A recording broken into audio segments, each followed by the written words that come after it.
O caso que abre o programa de hoje é um caso de esperança e é muito importante estar com atenção a esta história. A história de um homem que entrou no mundo das drogas e durante 16 anos consumiu vários tipos de droga. Francisco Xavier conseguiu libertar-se da toxicodependência há quase uma década e hoje recorda os tempos que o levaram a conseguir o que ele não achou que alguma vez fosse capaz de fazer. A primeira coisa que eu comecei a sentir foi logo um formigueiro no corpo e senti um calor enorme na cara, assim como... Mas uma coisa instantânea mesmo de um momento para o outro. E depois só que aquilo não parou de subir. E depois começou a ser demais. Já não é para estar bem, é para estar normal. A droga deixa de ser um vício, passa a ser uma necessidade. Não porque a pessoa precise estar padrada, mas porque a pessoa tem que estar normal, porque senão dói-lhe o corpo. É a única forma que tem para aliviar. A droga invadiu o corpo de Francisco Xavier até o cansar. Consumia heroína, cocaína, AX, erva pouco. Comprimidos com álcool, né? Porque comprimidos com álcool torna-se uma droga. LSD também. Começou a depender da droga ao ponto de já não ter rendimento para a manter. Quando não havia trabalho, tinha que arranjar uma forma, e a forma que tinha de fazer isso era roubar turistas. Havia-se a adrenalina. Assume que roubou durante mais de 2 anos. Acabou condenado a 10 anos de prisão por furto qualificado. Francisco pensou que a pena fosse pôr fim ao sufoco do consumo de drogas, mas não foi bem isso que aconteceu. E eu achava que ao ir preso podia ser uma oportunidade para mim de mudar. Não mudar aquilo que eu já queria mudar, mas mudar no sentido de encontrar alguém que me ajudasse a dar esse passo. Porque eu queria mesmo. Só que isso não aconteceu. Francisco diz que o fim do consumo dentro das prisões não é real. Isso é irreal. Quem fala uma coisa dessas é porque não conhece a realidade das prisões. Toda a gente sabe que existem consumos nas cadeias. O preço está sempre à frente do guarda. Quando comecei a ver a minha saída se a aproximar, entrei em choque. Quando entrei não tinha nada. Você isso é nada. 8 anos depois, Francisco vê a toxicodependência como não conseguia ver antes. Eu quando penso em drogas, quando vê na minha tia, foi ela que o quis criar? Os Sim. seus pais não tinham condições? O que é que aconteceu? Não, foi mesmo a minha tia que me quis criar e eu, pronto, a minha tia dava-me sempre coisas quando ia à casa dos meus avós e conseguiu cativar, portanto, a minha atenção, porque me dava sempre coisas doces e isso tudo. Então, a partir daí, eu queria ir com ela e ela até que pediu aos meus pais e adotou-me, fiquei com ela. Portanto, dessa altura eu tinha uma visão também um pouco irreal do que era a vida, né? Portanto, ela dava-me tudo o que eu precisava e o mundo para mim era um pouco isso. Até que depois, quando ela morreu e depois meus pais já não puderam... Cada um separou-se e eu tive que ir para a casa do gaiato e eu entrei em contato com pessoas, crianças como eu, também uns eram órfãos, outros não eram, mas eram porque os pais não queriam saber deles. Eu entrei em choque. Foi outra realidade que conheceu? Foi o primeiro choque da minha vida, porque eu entrei em contacto com uma realidade que eu desconhecia completamente. Porque, enfim, os seus pais não tendo a melhor situação para o Francisco ficar com eles, foi entregue à sua tia. Enquanto esteve com ela, enfim, as coisas foram correndo, mas já nessa altura o Francisco diz que começou também a desinteressar-se um bocadinho pela escola. Mais ainda quando a sua tia sim, mas morreu. É verdade, mas isso era o tal grupinho que eu tinha, os tais amigos que mais tarde se vieram a revelar nesses mesmos companhias, não é? Exato, mais tarde, portanto, uns anos mais tarde. Sofreu muito nessa instituição por estar longe daquilo que conhecia, do seu dia-a-dia habitual? Eu estou muito grato, em parte, não aproveitei como deveria ter aproveitado, é verdade, poderia ter sido com emprego e com uma situação bastante estável e estou muito grata à Casa do Gaiato porque, apesar de ser uma instituição onde está muita gente, é difícil dar atenção a uma pessoa só, como se fosse um. Éramos 150, portanto é complicado. E eu dou muito valor à Casa do Gaiato porque que fizeram, e eu até menciono no meu livro um pouco isso, mas havia coisas que iam contra os meus princípios, né? De qualquer modo, há um momento em que sai da Casa do Gaiato. Sim. E para onde é que foi, Francisco? Fui para a da minha irmã. E o meu cunhado, eu sabia que ao ir para a da minha irmã, tinha a responsabilidade de não ir para lugares onde o meu cunhado não aprovasse. E entre eles era a minha aldeia onde estavam esses tais amigos. Portanto, ele queria controlá-lo, mas o Francisco não aceitou esse controlo? Sim, eu não aceitei, como nunca aceitei muitas regras naquela altura. E acabou a viver na rua, Francisco? E acabei a morar em casas abandonadas e em prédios em construção que tinham parado. Foi o primeiro contacto que eu tive com a realidade da rua, foi num prédio abandonado onde tive mais ou menos 2 anos. Foi nessa altura que começou a consumir? Sim, começou aí. Começou basicamente nessa altura. Aliás, eu já consumia charros nessa altura e depois é a sequência, o ir para a rua e tudo mais, é consequência, vêm outras drogas atrás. Portanto, esse percurso aconteceu naturalmente, começou com as chamadas drogas leves e foi por aí fora. Não tem que ser propriamente por aí, mas por acaso foi. Porque, por exemplo, as pessoas às vezes falam que para consumir primeiro começamos a fumar e depois é que injetamos, e eu comecei logo a injetar. Portanto, não é por aí, não tem que ser. Isso não é uma árvore. Não é uma coisa que se possa dizer primeiro isto e depois é aquilo, não há regras. Na droga não há regras. A gente consome aquilo que há e vai aparecendo, a gente vai consumindo e vai se metendo em... E consumir passa a ser a coisa mais importante. Sim, primeiramente para se sentir bem, para estar bem, para encarar as coisas com algum otimismo e para esquecer um pouco, que não se esquece, mas esquecer um pouco aquela realidade que nos atormenta e só depois é que a gente percebe no buraco em que se mete. Porque, entretanto, o Francisco também disse ainda há pouco que ficou viciado também na adrenalina. Uhum. Era essa a sensação que tinha quando começou a fazer assaltos? Era. A sensação de fazer as coisas mesmo à frente das pessoas e elas não verem. Ou estarem a dormir e a fazer e elas não ouvirem nem sequer o barulho. Não havia ninguém que o chamasse para outros caminhos, Francisco? Na altura não. Não conhecia ninguém ao redor no meu mundo, digamos assim, que me dissesse, olha, existe uma oportunidade ou sai. Porque daí, por causa disso, é que também foi um pouco a droga, a prisão, um pouco esse escape que eu tentei arranjar. E esses assaltos fazia-os sozinho, Francisco? Sempre, sozinho, sempre. Não tinha receio de ser apanhado? Tinha mais receio de estar com outras pessoas e elas serem apanhadas por mim e depois terem que falar meu nome. E agora, quando olha para trás, Francisco, quando olha para trás, é um homem diferente desse que fazia esses assaltos?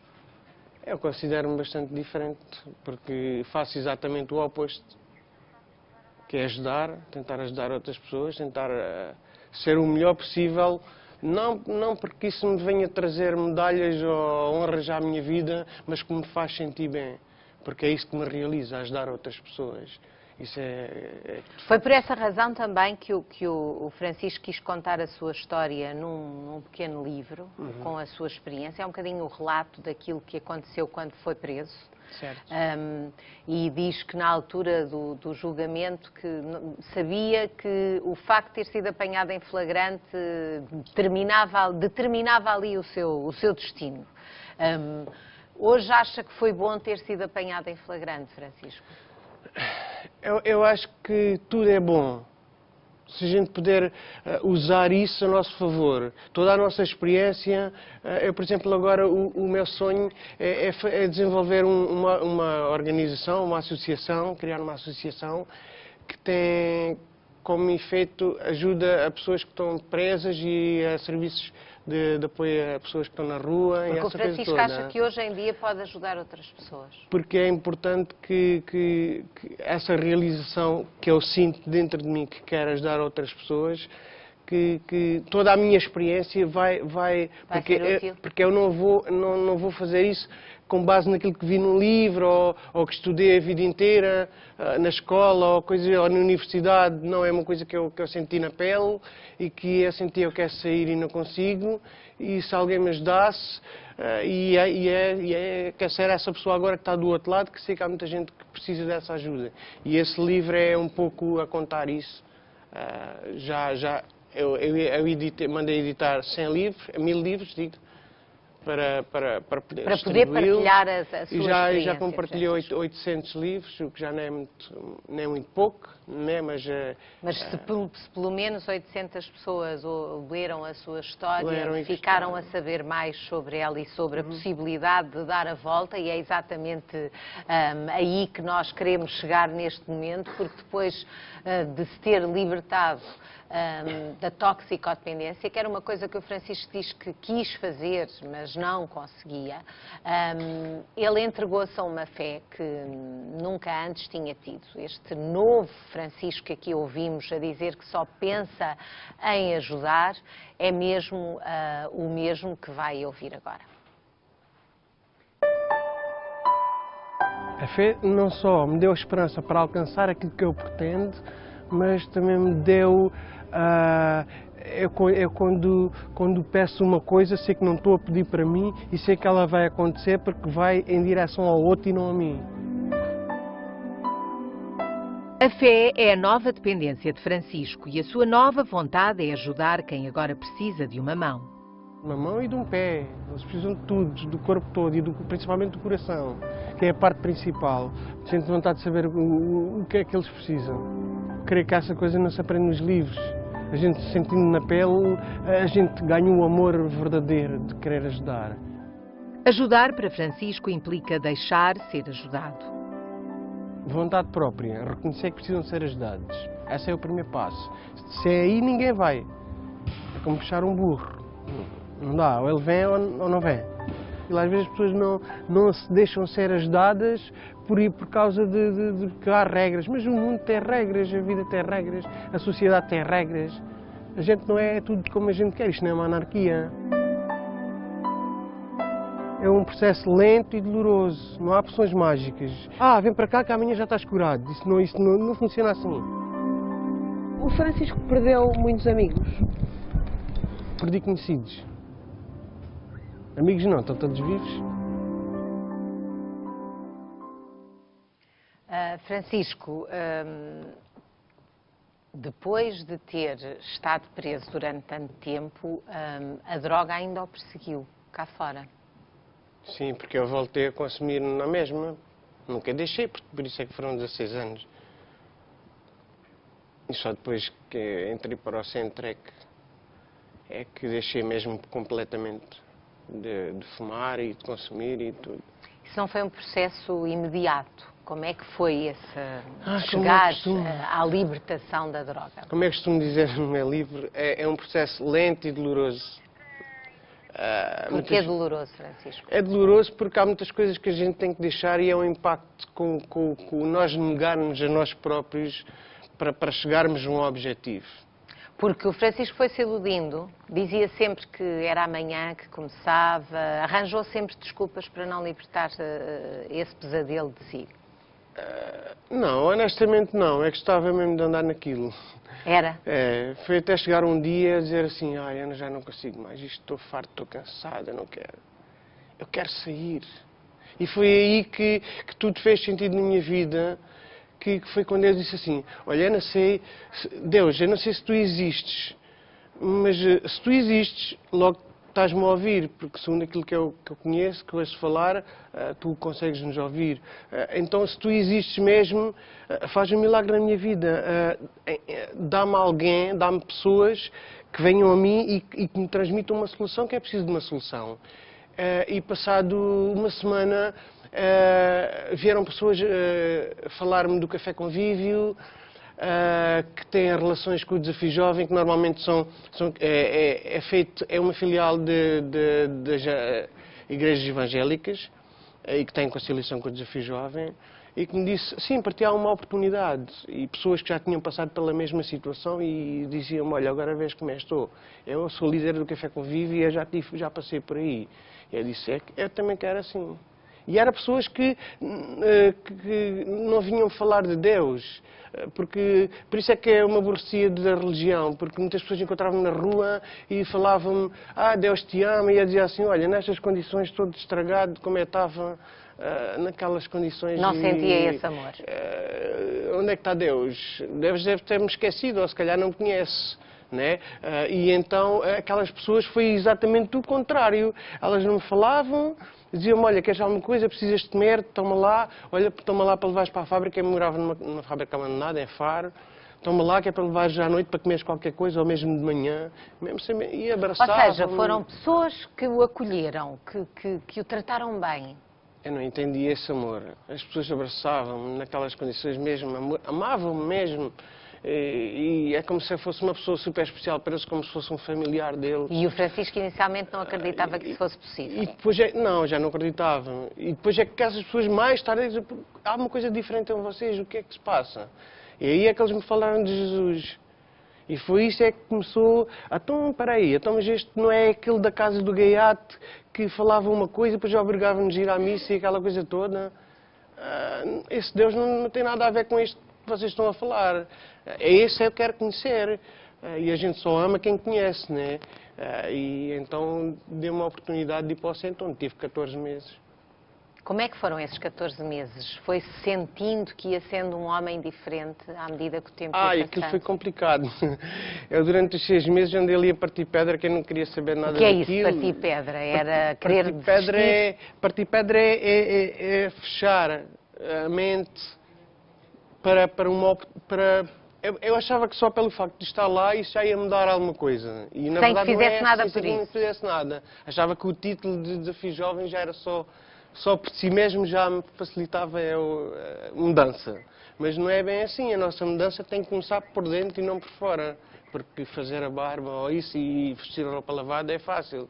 Mudar é por dentro. E eu quando estive lá, só passado 6 meses, é que eu comecei a perceber o amor daquelas pessoas que estavam lá a dar a sua vida, pessoas que estão lá com familiares e tudo e vivem lá, com poucos recursos e vivendo como nós vivemos, e estão lá a dar a sua vida para nos ajudar e acreditam que nós conseguimos.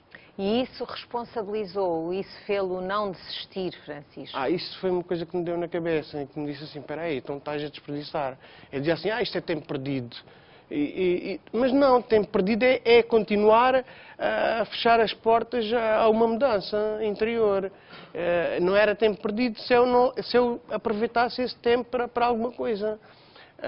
E então, ao fim de 6 meses, eu mais uma vez, das minhas orações, eu estava a dizer, olha, tinha colegas que estavam lá, que eram cooperadores que já tinham passado pela mesma situação, que faziam serviço de prisões. Eu dizia, olha, senhor, olha, capacita-me a fazer trabalhos de prisões, que eu adoro. E entretanto, ao Francisco já foi falar a prisões, que era uma coisa que achou que esse era um dos seus caminhos, não é? Era ir partilhar esta experiência. O facto de já ter podido fazer isso em prisões, e fora de Portugal também, não foi, Francisco? Em Itália. O comunicar a sua experiência, percebeu logo o interesse com que estavam a ouvi-lo? Percebeu logo que tinha ali à sua frente pessoas como o Francisco já foi? Eu senti mesmo assim, é mesmo isto, não há hipótese. É mesmo aqui que eu quero ficar. Não é Itália ainda, claro, né? Mas era a levar a sua experiência para mudar a vida de outras pessoas. É isto que me realiza, é isto que me faz sentir bem como pessoa. Porque eu sei que o Francisco foi muito crítico deste seu processo de reinserção, porque também acreditou que passar pela prisão era uma coisa diferente daquilo que depois aconteceu, mas neste momento o Francisco tem a noção de que há gente que precisa e é a primeira pessoa a acreditar que as pessoas mudam. O Francisco não tem dúvidas de que as pessoas podem mudar.